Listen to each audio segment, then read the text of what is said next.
Deadly super villain Thanos और India के most powerful super hero Shaktimaan के बीच में। इस डेथ बैटल में कौन जीता ये पता लगाना उतना ही मुश्किल है जितना ये पता लगाना कि जब 20 बिलियन साल पहले यूनिवर्स क्रिएट हुआ तो उससे पहले क्या था। इस बैटल में हम एमसीयू वाले थैनोस को लेंगे, कॉमिक्स वाले नहीं, क्योंकि मूवी वाले थैनोस को ही हम सबसे ज्यादा जानते हैं। इस वीडियो में हम दोनों को तब तक फाइट करवाएंगे जब तक दोनों में से कोई हार नहीं मान लेता या फिर मर नहीं जाता। तो चलिए शुरू करते हैं ये एपिक बैटल। तो थैनोस एक ऐसा सुपर विलेन है जिसको लोग एंड गेम आने के बाद से एक सुपर हीरो से ज्यादा प्यार करने लगे हैं, क्योंकि उसने हमारी सोच ही बदल दी। उसने हमें सोचने पर मजबूर कर दिया कि क्या वो सही था। एंड गेम जितनी एवेंजर्स की मूवी थी उससे कहीं ज्यादा वो थैनोस की मूवी थी, क्योंकि उस मूवी में सबसे ज्यादा स्क्रीन टाइम थैनोस को ही मिला था। अब थैनोस एमसीयू में एटर्नल्स जितनी पावर रखने वाली एक दूसरी स्पेशीज डेविएंट्स में से एक है। अब एटर्नल की पावर का अंदाजा हम इसी बात से लगा सकते हैं कि एटर्नल का मतलब ही होता है अनंत, अमर और अंतहीन। और यहाँ पर हम बात कर रहे हैं एक ऐसे थैनोस की जिसके पास है एमसीयू के मोस्ट डेडली आइटम्स में से एक इन्फिनिटी गॉन्टलेट,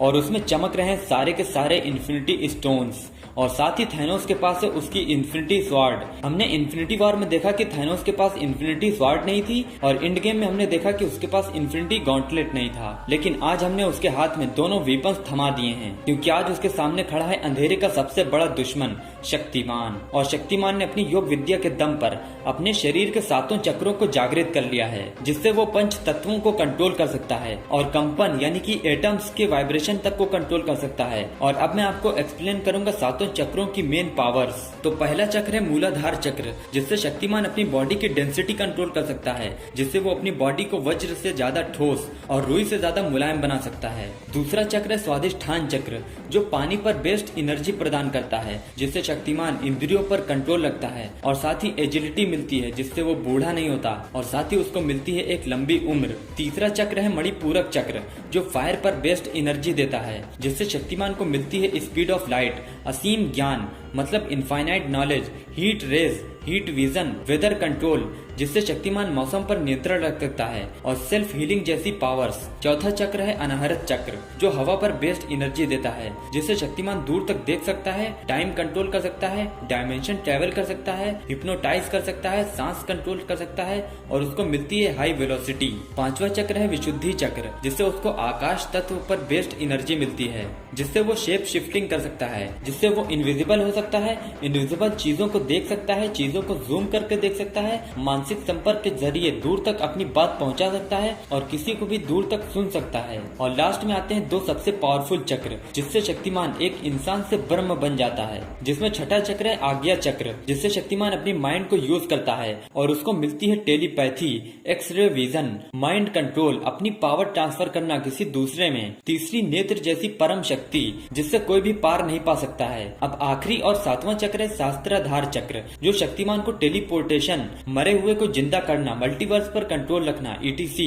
अब यहाँ पर ईटीसी लगा है, इसका मतलब ये हुआ कि अभी इस चक्र में और भी कई सारी पावर्स हैं। अब इसका मतलब ये हुआ कि शक्तिमान ऐसा कुछ भी नहीं है जो वो नहीं कर सकता, लेकिन यहाँ पर इसकी एक कमजोरी भी है, और वो है नियमों से बंधा होना। शक्तिमान को कुछ रूल्स फॉलो करने पड़ते हैं, जिसके खिलाफ वो कभी नहीं जा सकता। जैसे एक बार शक्तिमान ने मरे हुए को जिंदा किया था, तो उसकी सारी पावर्स उससे छीन ली गई थी। इसका मतलब ये हुआ कि शक्तिमान अपनी सारी पावर्स को कभी इस्तेमाल नहीं कर सकता। और वहीं दूसरी तरफ है बेरहम और अपनी मर्जी का मालिक थैनोस, जो कुछ भी पाने के लिए अपनी किसी भी हद तक जा सकता है। ये हमने देखा इन्फिनिटी वॉर में, जब उसने सोल स्टोन पाने के लिए अपनी सबसे प्यारी चीज, अपनी बेटी गमोरा को सेक्रीफाइस कर दिया था। और थैनोस को जो चाहिए होता है वो उसको हासिल करके ही रहता है। और ये हमने देखा जब थैनोस ने पूरे यूनिवर्स से आधी आबादी को एक झटके में ही मिटा दिया था, और सारे सुपर हीरो सिर्फ देखते ही रह गए थे। लेकिन थैनोस की असली पावर का अंदाजा हमें लगा एंड गेम में, जब वो अकेले आयरन मैन जो कि मार्क 85 आर्मर के साथ होता है, और कैप्टन अमेरिका जो कि अपनी शील्ड के साथ होता है, और थॉर जो कि म्यूनिर और स्टॉर्म ब्रेकर के साथ होता है। इन तीनों सुपर हीरोज से अकेले ही लड़ रहा होता है, और बेशक वो इन तीनों को मार भी देता, क्योंकि आयरन मैन और थॉर तो वैसे भी काफी घायल हो चुके थे, और बस बचा था कैप्टन अमेरिका थॉर के हथौड़े के साथ। और थैनोस के पास अगर इन्फिनिटी गॉन्टलेट हो तो वो इनएविटेबल हो जाता है, और ऐसी चीजें कर सकता है जो हम सोच भी नहीं सकते, क्योंकि थैनोस तो तभी सारे एवेंजर्स पर भारी पड़ रहा था जब तक उसके सामने कैप्टन मार्वल और वांडा नहीं आ गई थी, और तब तो उसके पास गॉन्टलेट था भी नहीं। और जब थैनोस के पास गॉन्टलेट था भी तो भी उसने सारी पावर्स इस्तेमाल नहीं की थी, क्योंकि उसने स्टोन्स का सिर्फ उतना ही इस्तेमाल किया था जितना कि उसको जरूरत थी, स्टोन्स की पावर इससे कहीं ज्यादा है। और दूसरी चीज, जब लोकी उसको धोखे से चाकू मारने वाला होता है तो वो पहले ही जान जाता है कि लोकी उसके साथ धोखा करने वाला है और वो लोकी को वहीं पर मार देता है। इससे पता लगता है कि थैनोस कितना सतर्क रहता है हमेशा। वहीं दूसरी तरफ है शक्तिमान, जिसके पास उसकी कुंडलिनी शक्ति है और सातों चक्रों को जिसने जागृत कर रखा है, जिससे वो टाइम कंट्रोल कर सकता है, डायमेंशन कंट्रोल कर सकता है, मल्टीवर्स कंट्रोल कर सकता है, तीसरी आंख, वेदर कंट्रोल कर सकता है, मरे हुए को जिंदा कर सकता है। ऐसी चीज कर सकता है जो कई गॉड खुद भी नहीं कर सकते। इसलिए इन दोनों की लड़ाई में कई प्लेनेट तबाह हो सकते हैं और ये दोनों लड़ते लड़ते एक दूसरे टाइम में जा सकते हैं, दूसरे डायमेंशन में जा सकते हैं और लड़ते लड़ते दूसरे यूनिवर्स में भी पहुंच सकते हैं। इसलिए इन दोनों की डेथ बैटल का रिजल्ट निकालना बहुत ही मुश्किल है। तो गाइज, अब मैंने यहाँ पर इन दोनों की पावर्स को अच्छे से एक्सप्लेन कर दिया है। अब आप मुझे कमेंट करके बताएं कि इसमें से थैनोस हारेगा या फिर शक्तिमान।